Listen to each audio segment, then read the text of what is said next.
This is a model of the villus, and these are what we would see in the small intestine. And the small intestine is really our workhorse as far as taking nutrients into the body from the food. So we've mechanically and chemically broken down our food coming through the mouth and down into the stomach. It's been further broken down there, and then what's left, which is called chyme, goes into the small intestine. And remember, there was 3 sections to the small intestine, but all of them are going to be similar in structure. And the role of the small intestine now is to take that food that's been broken down into more elemental parts and take it into the body. It's got to be absorbed into the body, and then it's going to be sent to the liver.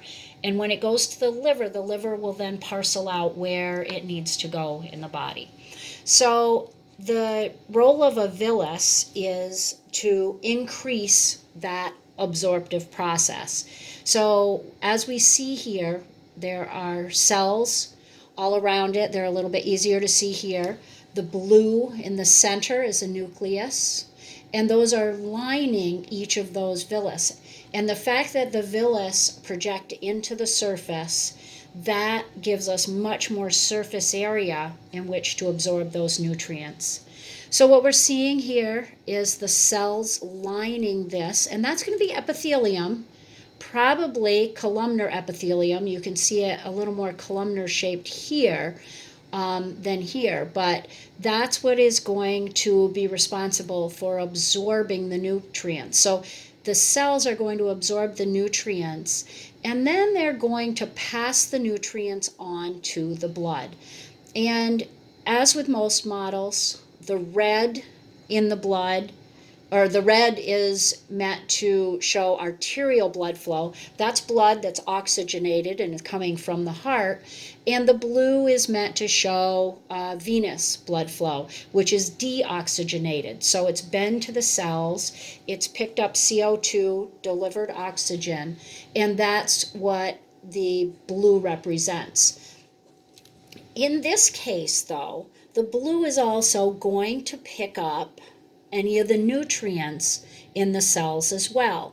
So it's picking up nutrients, and it's going to deliver those nutrients through the portal vein, which goes to the liver.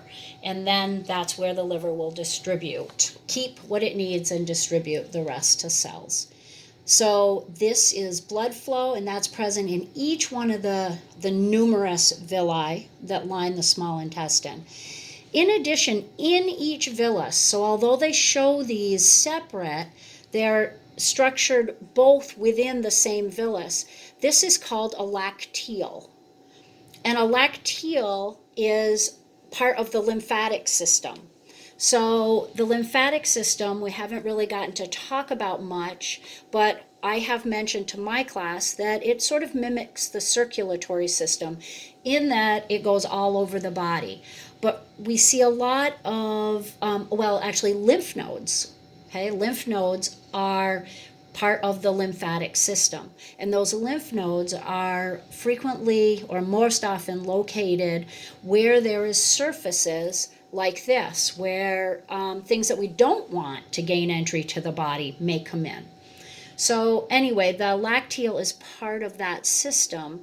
And the lacteal is really important for us in not just fighting infection, but in absorbing fat, because triglycerides are too big to go into a cell and into the bloodstream. So most of the fat is going to be broken down outside the cell. It's going to be drawn into the cell in pieces, and then it's going to be reformed and sent to the liver to be removed. Otherwise, I think we're good for that model.